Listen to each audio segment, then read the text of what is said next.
Okay, let's begin. So we were holding on 116b, just like this. It's a Mishnah.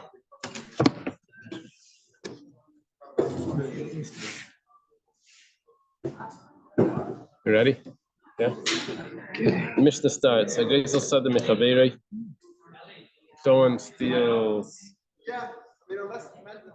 Someone steals a field from his friend.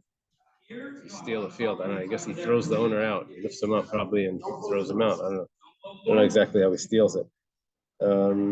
He's claiming that it's his. Is that right? Or maybe not. Maybe he's just picking him up and throwing him out. But then these how does it say it in your translation? How does he steal the field?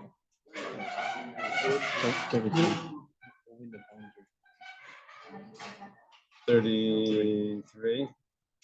By moving the boundary marker of a field adjoining his own, or by forcibly occupying the field of another. Okay, that I understood the second one.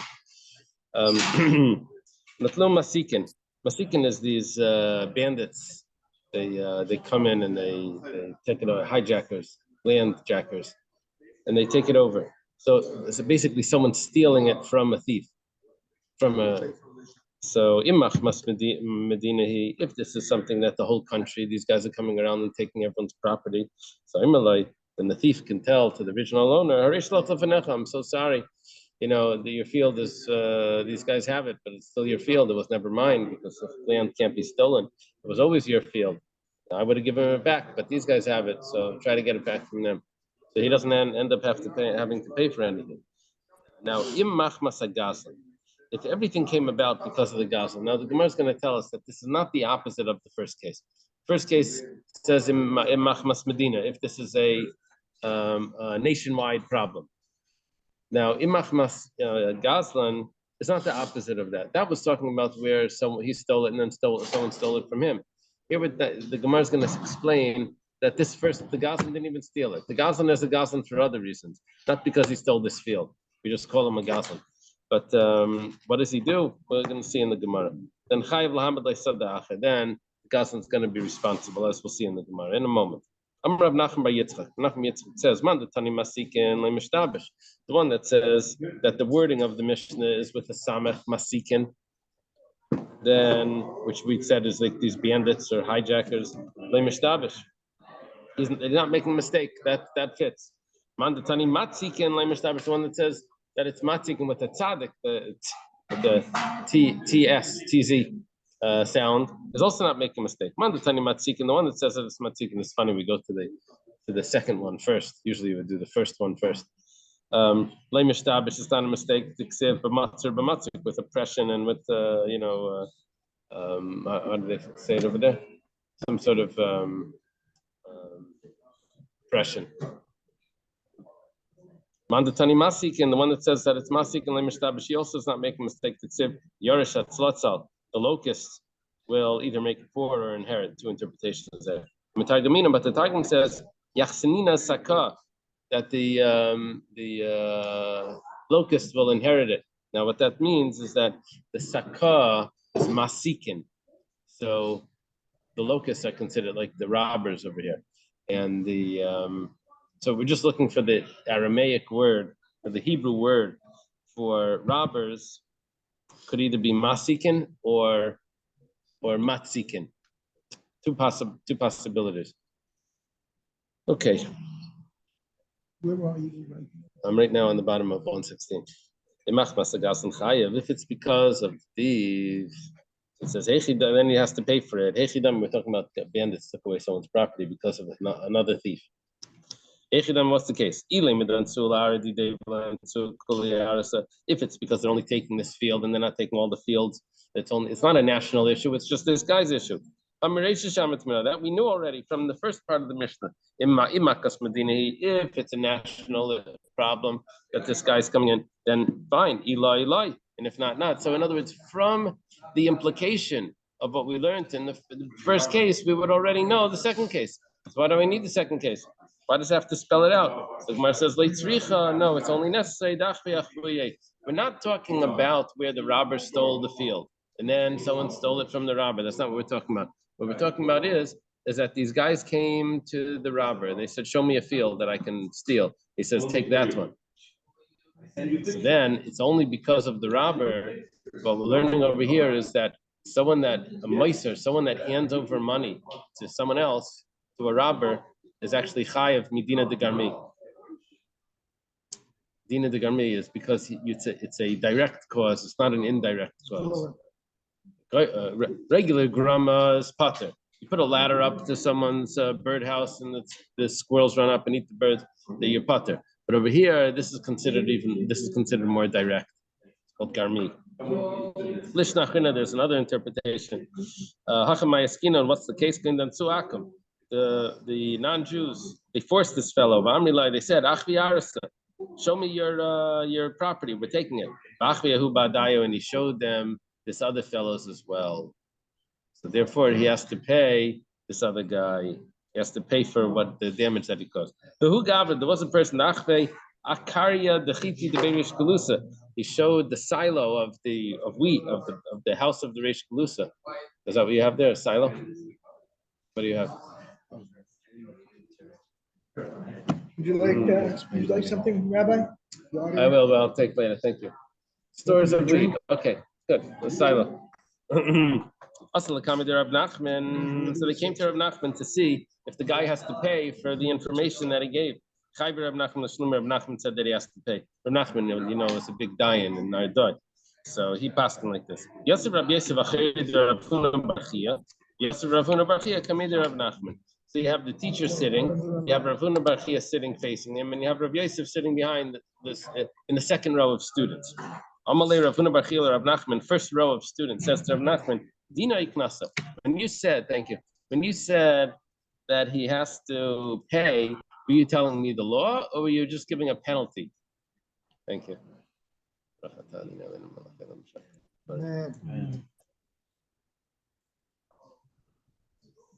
Amalei, Nachman says, Masnisani. It's a law. It's our Mishnah. The Tanan, it's on the Mishnah, if the reason why this field was taken away was because of the thief, then the thief, because of this fellow, which we're calling a thief, then this fellow has to pay the original owner, called the Nigzal, the guy that it was stolen from. He has to pay him. We're talking about where he pointed to the field. Achve is to show. He showed which field to take. Therefore, he was a direct cause of this guy losing his field. He has to pay. Also, the Nafik, after Rav Nachman left, Amalei Rav Yosef, Rav Huna Barchia, Rav Yosef tells to Rav Huna Barchia, "My nafkalach mina. Why did you even ask that question? What's the difference? The fact is, he has to pay. What's the difference if it's a law or a penalty? Amalei idina. If it's a law, then we can extrapolate from that other halachas.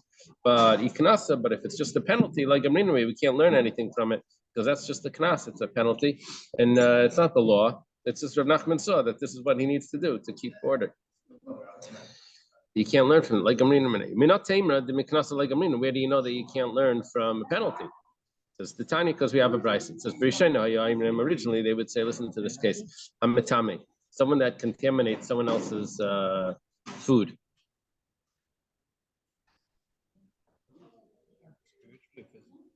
He physically contaminates it with spiritual contamination. So what he does is he touches a sheretz to it. He puts a corpse on it. Right? We're not talking about contaminated with viruses and that like that.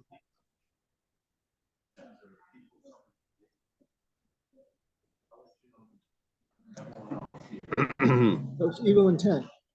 Yeah. Like the guy takes a piece of pork and rubs it on. Exactly.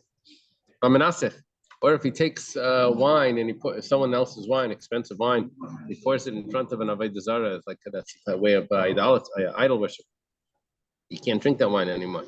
So the rule is he has to pay. After they said that, they said, even someone, oh my gosh, 1 second.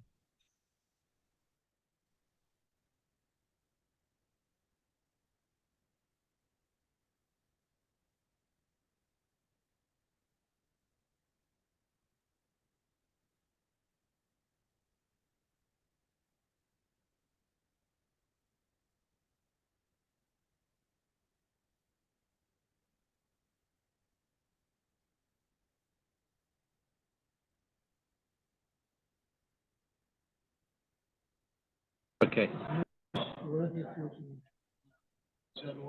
Okay, 1 p.m.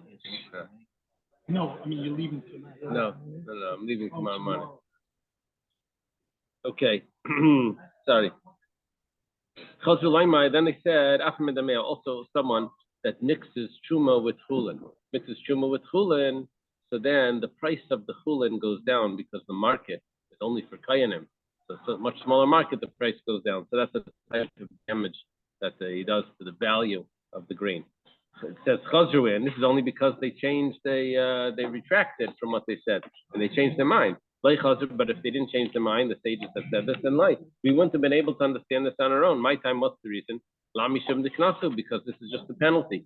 And we wouldn't have been able to extrapolate this on our own because you can't extrapolate anything from a penalty because the penalty is just in order to keep law and order. And but it doesn't mean that you can apply this to any other case. Where it says lie, it's not what's going on over here. Mikara Sabri, this could even be a law. Originally, they held that the reason why he has to pay is because it's a great loss. Contaminates the food, that's a great loss. If he pours the wine, you can't have any benefit from it. But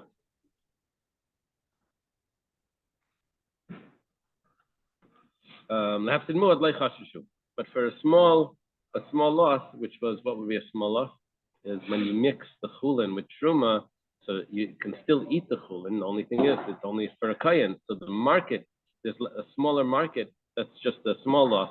That they don't make him pay for that. So besides sabri, but then they said they changed their mind. This is a rule. They said that we're concerned about a small loss as well, and he has to pay for that as well. Aini, is that really so? But the father of Rabavin taught. He has this slightly different.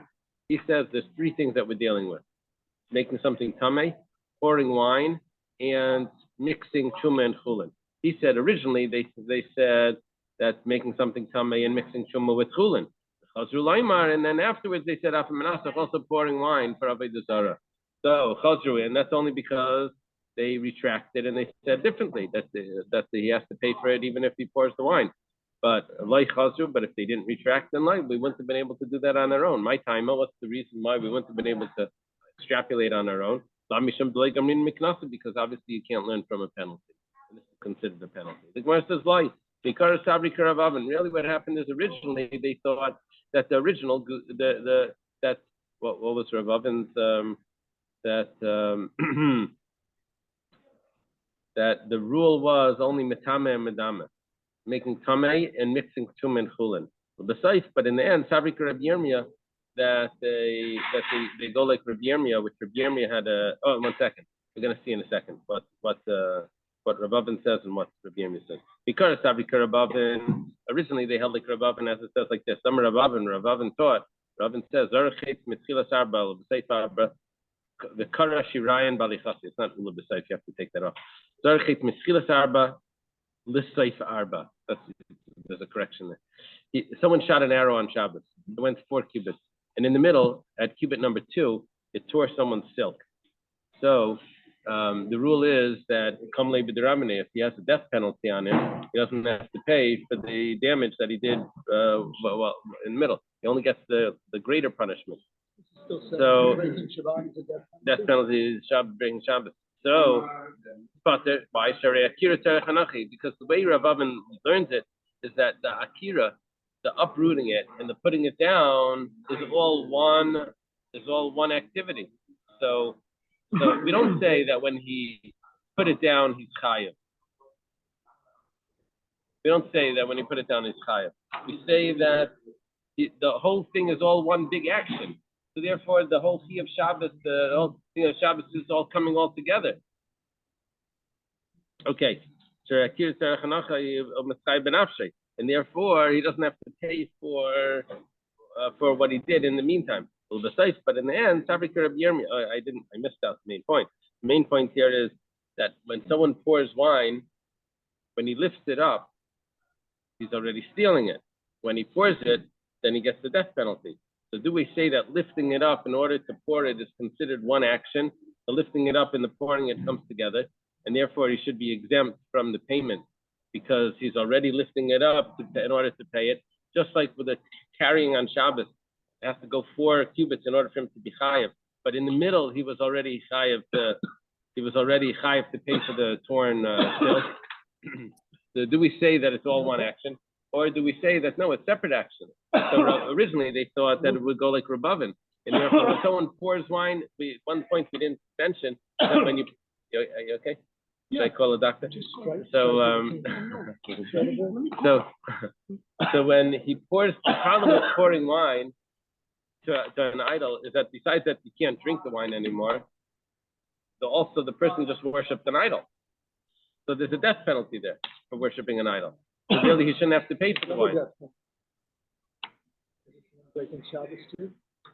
We're doing a comparison. It's not the same guy. So, but the comparison is there. Well, but then they held like Rabbi Yirmiyah, that when he lifted it up, he acquires it. And that's when he has to pay for it. But he's only chayav when he pours it. He only gets the death penalty when he pours it, which comes later. So the rule is that when do we say that the death penalty overrides and takes in the monetary payment? That's only if it comes together at the same moment, if it's simultaneous. But over here, he already had to pay for it before he incurred the death penalty. So in the end, they said, like Reb Yirmiyah, that he has to pay for the pouring of the wine. We don't say that it came together. That's what we added in at the end. Okay. You follow? We were trying to say that maybe this is considered a penalty and you can't learn one from the other. We said, no, we actually changed the we changed the logic. We changed the way we think about it. It's not just because of a penalty. Wouldn't it be considered the same thing? Because you can't pour unless you lift it. Carrying, you can't put it down unless you Exactly. But nevertheless, Rabbi Yirmiyah holds that when you lift it up, you already have to pay for it. Consider it stealing. When you pour the wine, then you get the death penalty. The person gets the death penalty. So, which means that he already had to pay for it before he incurred the death penalty. Which means he would have to pay. First way, first he pays, yeah. But the other way was that no, he doesn't have to pay because it all came together. When he lifted it up, that was already with the intention to pour it. So the lifting and the pouring was really all one action, and then he doesn't have to pay. Yeah, it's usually the case if they have death penalty, they don't pay the fine. Exactly. The simultaneous. Rav Huna Bar Yehuda, Klal Bay of Yuni. Rav Huna Bar Yehuda, he chanced to be in the place called Bay of Yuni. Also, later on, he comes to Rava. Rava says to him, "Did you have any shilas that came up? And he had to paskin anything?" Amalei, he says, I did have a case. Actually, there was a Jewish person. Non-Jews forced him to show where someone else was keeping their money or someone else's money was his property, and he showed him where the property is, and the person lost his property. So I made the guy that showed, it's called a meiser. He handed money over to non-Jews from someone else. So I made him pay for it. Amalei, so Rav says to you, Rabbi Yehuda, Rav Huna Bar Yehuda, Ahadi of the Lamare, you made a big mistake. The money has to go back to the meiser. You took it away from him, you made him pay. That was a mistake. You passed him wrong. Has to go back. The Tanya was started in a brisa. If a Jewish person is forced by non-Jews, and he points out someone else's property to them, what to take, he doesn't have to pay. It's only if he goes and he actually assists, he takes it from that person and he hands it over to them with his hands, then he's going to be chayav. Amarava or Amaraba, versions here, but if they didn't even ask him and he just went to do it on his own, then it's kanasam nasam biyadami. Then that's considered like he handed it with his hands, and then he's going to be chayav. Okay, so that was what Rabba told him. It makes sense to switch the Rabba to Rabba. Sorry. Makes sense to switch it to Rava because Rabba was earlier. Okay. Ahu Gavra, there was a person that the non-Jews forced him. And he showed Achamra the Rav Mari Brei Rav Pinchas Brei Rav Tizda. I believe it's the wine. Yeah, because chamra could mean wine or donkey. I believe it's the wine, and it depends what type of kick you get out of it, right? Amalei. So after he showed it to them, they said, "Dari vamti badan." That's not enough that you showed it to us. You have to lift it up and bring it as well.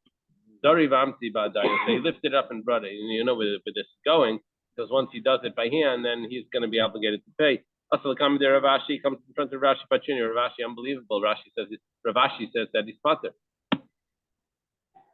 which is the opposite of what Rava said and Rava said. Amalei Rabbanan Ravashi, the rabbi said, "Ba'atanyim nasan nasan yad chayav." He's supposed to be chayav if he moved it on his own. Amalei hani milehechad la yusman levei mikara. That's he would be chayav only if he did it on his own. That's only if they weren't coming to seek it on their own. But they knew that this was there, and they were just asking, "Where is it?" So then it's not considered like he was handing it over. It was already a burnt object. It was already destroyed because they were coming after it. Yeah. Right. Maybe like it was like a type first. They were like, "Oh, show us where it is," or Exactly. Isur Rabavo Ravashi. Rabavo asked Ravashi a question. Amar Layana Saishitli. Haishli Piki Amar there. If these bandits tell him, pass me over this bundle.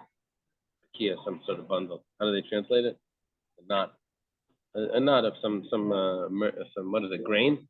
Straw? Kia Amar there, the knot of this straw. Ay Eshkalan of him there. Or this cluster of grapes. And he hands it over to him, so then he's chayav. Why? Because he handed it. So what do we see? That if he hands it over, and even though they were coming after it from beforehand, they actually told him what they want. Umar says, it's because they were on the other side of the river. Now he really handed it over. He could have escaped. He didn't have to give it to them. Remember, there was a guy swinging a sword. And he was saying, "Give me your money. Give me your money." So everyone was afraid. They handed him the money. One person realized he didn't have any seat. He was sitting on a bench. He didn't have any seat. He couldn't chase him. Yeah. The bullets, right? Okay, so here he's on the other side of the river. He didn't have to do it. He give it over. He has to pay for it. Dekanami, I can prove it to you. The Tani Hoshit, because it says pass it over. Hoshit means to pass it over. But like Tani, it doesn't say tain. It doesn't say give.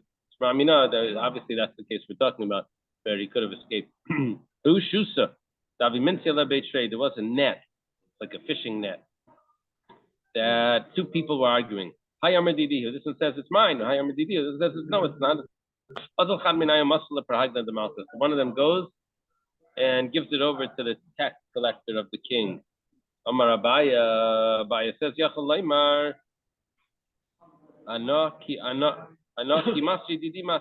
the guy can be exempt from paying. Why? Because he says, I gave what was mine. Remember, he claimed that it was his anyway. So somebody wanted me to, it was mine anyway. Amalei Rava says, do we really say that? Rava says, Mishamtinan lay, the Maisi lay, Bedina. Put him in Chayrim until he gets it back. And then we take it to court and we see whose it is. You can't just do that. You can't just hand it over because this is like King Solomon. Okay. Who Gavra? There was a person that he wanted to show his friend's straw, I guess. That's the straw. But they were I guess asking him for it. He wanted to show it. Also, Kami the Rav, he comes to Rav, he asking Rav, am I allowed to tell them where it is? Amalei, don't you dare. Don't show it, don't you show it. Amalei, machvina, I'm gonna show it. Yosef, I don't know why he came to ask. He just wanted to say no. Yosef Rav Kana Kamei the Rav Kana was sitting there. And when the guy says, I'm gonna show it, Shamti Lakuimine, Rav Kana like dislocated his neck. From this guy. I guess he hit him or something. Well, and he killed him. Kari Rav Lave Banecha, he won't show him now. Banecha Ulfu, that's going to hurt in the morning. Banecha Ulfu, your children are tired. Shachvu, or fainted maybe. Shachvu Bresh Kolchutes, they're sleeping they're laying down at the head of all outskirts. What is that? The head of every street. Kitoi michmar, like a type of animal, wild ox, sharabar, the wild ox. How do they say over there? An antelope, like an antelope. Is an antelope a wild ox? Michmar held in a trap. Matsu is just like this, the antelope or wild ox. Once it ends up in a trap, no one has compassion on him. He's trapped. Also, Jewish money. Once it goes into the hands of a non-Jew, we don't have compassion on that person. So basically, Rav was saying it's good that he killed him. This is where we have all those severe halachas of Meiser, where you're allowed to kill him. This is from this Gemara. Amalei Rav, this I read wrong when I was learning this Gemara. I looked it up. And, it's not for the punctuation in the fifth. I wouldn't have got this. I read this. Amalei Rav Kahana. Rav said Kahana. See that? I was doing Amalei. He was saying Rav Kahana. Amalei Rav Kahana. Rav Kahana said I was totally mixed up. Okay. Anyway, Rav said Kahana. Until now, the government was Persian. It's probably supposed to be the opposite. Yeah. No, until now, the government was Persian. They didn't care about Shvichas Damim. They didn't care about bloodshed. That wasn't their main concern. The main concern was speeding tickets, probably. But now it's the Greeks that are here, or the Romans maybe. The Greeks, they're more strict about Shvichas Damim, about the murder. They take it serious. Maradin, they scream, murders. So you better get out of here. Come saklar the Israel. You should get up and go to Israel. The Kabbalah, you should accept on yourself. Like Tixler Rabbi Yechon Shevashnin. You should be quiet in front of Rabbi Yechon. Don't ask him any questions for 7 years. You can imagine. He has to stay quiet for 7 years. Remember that guy in the joke with the guy was in the they call these priests, they don't talk. What is it? The monk, these monks. And so every 10 years he's allowed to say something. He said like cold floors or something. 10 years later he gets another thing. It says like tasteless food. He says all this guy does here is complain. Okay. So he has to accept on himself not to talk for 7 years, not to ask any questions. Also, to Rabbi Yochanan, that is important. To Rabbi Yochanan. Also, Ashkechela Reish Lakish. He goes over there, he finds Reish Lakish, Rabbi Yochanan's brother-in-law, the Chavrusa. The Yosef was a big Talmud Chacham. He was going to stay over the Shir. The Yosef became a Saim Masif to the Yemel Rabbanan. He was reviewing the Shir that Rabbi Yochanan saw. He was reviewing it with everyone. Amar Lahu, he said to them, Reish Lakish, Heicha, where's Reish Lakish? Reish Lakish, I guess, just left or whatever he was. Amalei, they said, Amai, what do you want? Amalei, hi Kushi, hi Peruka. He said, this question, this answer, this question, this answer. Amalei Reish Lakish. He told Reish Lakish what he said. Also, Reish Lakish, Amalei Rabbi Yochanan. Reish Lakish goes and tells Rabbi Yochanan, you better be careful. Ari Alami Bavel. A lion just came up from Babylonia. Lion Marbe the Mesivta de Lamachar. You better prepare a good share tomorrow. He's gonna tear you apart with his questions. Get ready. This new brilliant student here to prepare yourself. They put him in the front row, right in front of Rabbi Yochanan. Amar Shmaita, Rabbi Yochanan says something. He doesn't ask anything. Shmaita, he says something. He doesn't ask anything. That's correct. Ancha say they placed him back in the seventh row. Until they put him at the end of the whole hall. I guess they would move you as based on your level of how good your questions were. Amalei Rabbi Yechon the Rabbi Shimon ben Lakish, Rabbi Yechon says to Shimon ben Lakish, Arisha Martha Nasa Shul. Apparently the lion that you spoke about became a fox. Amar, so Rav Kana said, it should be, I hope that this is Hashem's will, that these 7 rows that I was just removed should be in place of the 7 years that Rav told me that I have to stay quiet. Kamma Kari, he gets up on his feet. Amar Lei, he says, Nahadamar Beresha, start again. Say this year again. Amar Shmaiti, he says, Allah of Akshay. Took me B'darakama, they put him up to the row up. Amar Shmaiti of Akshay. He says another halacha, they put him up. Rabbi Yechon Rabbi Yosef Asheba Bestarki. Rabbi Yechon was sitting on 7 cushions. There's a lot of kinesthetics here. They like move the question, you move the doesn't have an answer. They pull the cushion out. This is an interesting way of learning. Okay, it's good for the ADHD. Yeah, like, no, someone's got a musical chairs, right? Amar Shmait Vakshilei. He says another halacha, and he asks the question. Ad Shofli Kuli B'Stakim Mitzusei Ad Yosef Alara. Rabbi Yochanan is now on the floor. Rabbi Yochanan Gabra Saba he was old, and the Masarchik Vine, his eyebrows were thick. It would cover his eyes. Amar Lahu said, lift up my eyes so I could see. So Dalale b'mechkilta de kaspa. They lifted up with something silver. What is it? A silver fork? Silver eye applicator. An eye applicator. Okay. Because of the partis fase, he sees that Rav Kana's lips were he had like a cleft palate. So what does it say? His lips were split. Okay. Sabar, he thought that he's laughing at him. Cholosh daiti. Rabbi Yochanan feels bad. Benach nafshe, and Rav Kana dies. The next day, Yamalu Rabbi Yochanan, the Rabbanan, Rabbi Yochanan says to the Shiva guys, you saw that Babylonian, I was behaving. He was laughing at us. Amalei Darkiachi, he said he wasn't laughing. That was his lips. Allah Gabi Marta, he goes to the cave that he buried him in. That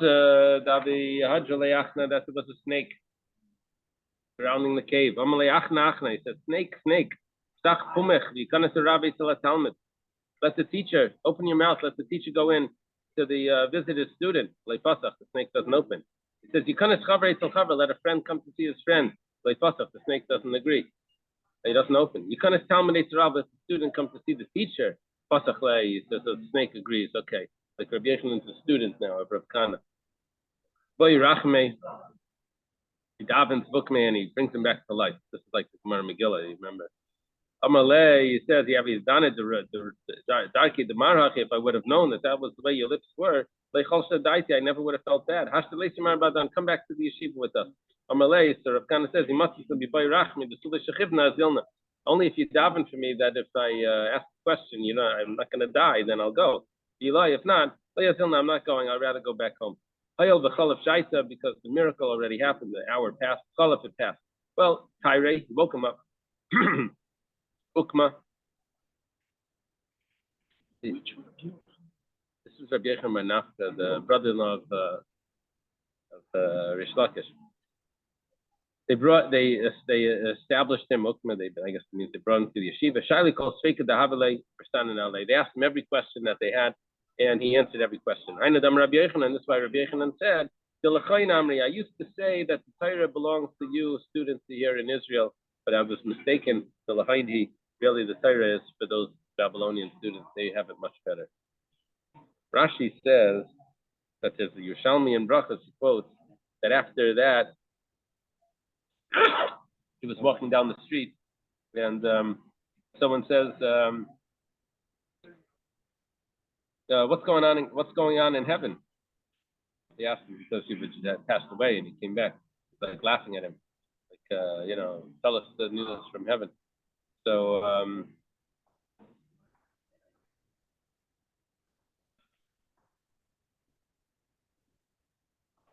he says that this person has a death penalty on him and he died.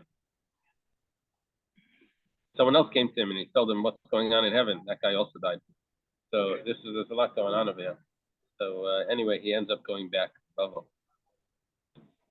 Who the achbe am taxa the Rababa was the person that showed the silk of Rababa. Well, I guess it got stolen because of that. Yosef Rabavo, Rabchanina Bar Papovitz, Nafsa Yosef Rabiloi Gabayo, Rabiloi is there. They said obviously he has to pay for it. The guy that showed it. Mihad the Tanan, it says in the Mishnah, Donas Adin Dika Sachaya V'Chiva Sazaki, Timesatar, Timesatar, Tira Satame, Masha Asa, Asivishalmi. Basically, even a judge that makes a mistake has to pay, even though all he did was utter words, and say, well, what did I do? I just said something. What's the problem? He says, no. Even a judge has to pay by uttering words, so this person for sure has to pay. Also, I'm sorry. I skipped. Amalei Rabbi Loi says, Rav says that it's not so. Who shouldn't be on? That's only if he takes it and he actually hands it over. That's by the judges. Amalei Zilagabe the Rab Shimon ben Eliakim Rab Los ben Pedas Dina Dina Garmi. We have two sages over here that they rule that Dina de Garmi you have to actually pay for. Also Lagabayo, we went to them. Chaydim Masnisin, he said that they have to pay based on our Mishnah. It says Imach Masagazlan. The reason why these bandits got it was because Gazlan pointed it out. And Chayv Lahamad Leisadach, then he has to give him another field. Ukimna, and we established it that he just pointed it out. He didn't even hand anything over. He can't hand the field over. Just pointed it out. Who gathered? There was a person that he was a watchman for a silver cup, a kiddush cup, like a becher. These robbers come in, shakle. They take it, and Yavalu he gives it. I'm not sure why it has to say that. They take it, he gives it. What is it? He was threatened. Okay. Also, Lakami the Rabbah, they came in front of Rabbah. Patre. Rabbah said that he doesn't have to pay for it, even though it wasn't his. He gave away something that wasn't his to the robbers. Amalei Abaya. Of course he has to pay. He saves himself with someone else's money. The rule is that you're allowed to do that, but you have to pay for it. Right? If you need someone else's things to save yourself, you have to end up paying for it.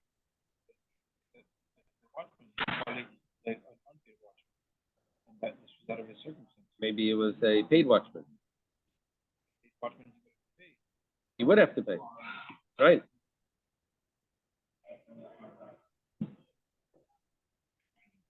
Even if he's a non-paid watchman, but he can't take someone's item and hand it over to a thief just as he's handing it over. Maybe he could have given his own thing. Elam Ravashi says, Chazina, let's see. If he's a wealthy man, so the reason why these robbers came to him is because he's a wealthy man. So they came because of him, not because of the cup. But if he wasn't a wealthy man, I died to the kaspa, so they only came because of that cup. That's all they wanted was the cup. Then he doesn't have to pay for it. Who Gavra? There was a person He was watching a wallet, a pushka that was supposed to be used to save people from imprisonment. Robbers came. Shakli Yavan Alayo. They threatened him and they took it. Or he gave it to them. Asalakami the Rava, they came in front of Rava, maybe it was Rabba. And Pashi, Rabba said he doesn't have to pay. What are you talking about? He's saving himself with his friend's money, he has to pay for that. What do you mean? He was a watchman for Pidyon Shvuyim, and now he saved himself from being a captive. Okay. Who Gavra? There was a person, he came and he put his own donkey on the boat.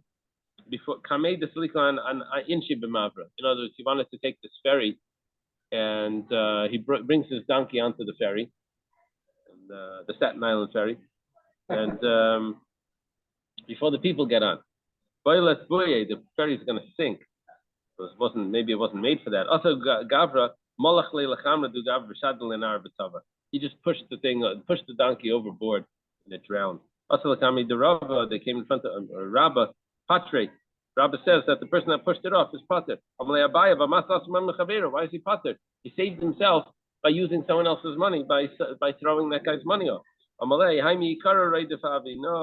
this person was considered a raidef, and so therefore he was allowed to push his. The fact that he brought the thing on, and everyone on the boat is going to sink. The raidef and Rabbi Tamei. Rabba follows his own reason. If there's a raidef means a murder. Someone that's running after his friend, calls him his friend, to kill him. So he breaks vessels. He doesn't have to pay for what he breaks because he has the death penalty on him. We learned that before, remember? And let's say the person that's being chased, if he breaks the vessels of the one that's chasing him, right? Pater, he's exempt from paying as well. If he's allowed to kill him, for sure he can damage his property. But anyone else is chayiv because you can't save yourself with other people's money without paying for it. The reidif, you can't, and if you do, then you have to pay. One reidif is running after another reidif to save. Is going to be pater. It's not because of the rule, but rather, we're saying ben shel kol adam. If you damage anyone else's property while you're doing this, you're trying to save someone else. If you don't say this, everyone's going to be afraid to be a good Samaritan because you're going to have to pay for anything that any damages that causes. So let's leave it over here. Shekayach. That.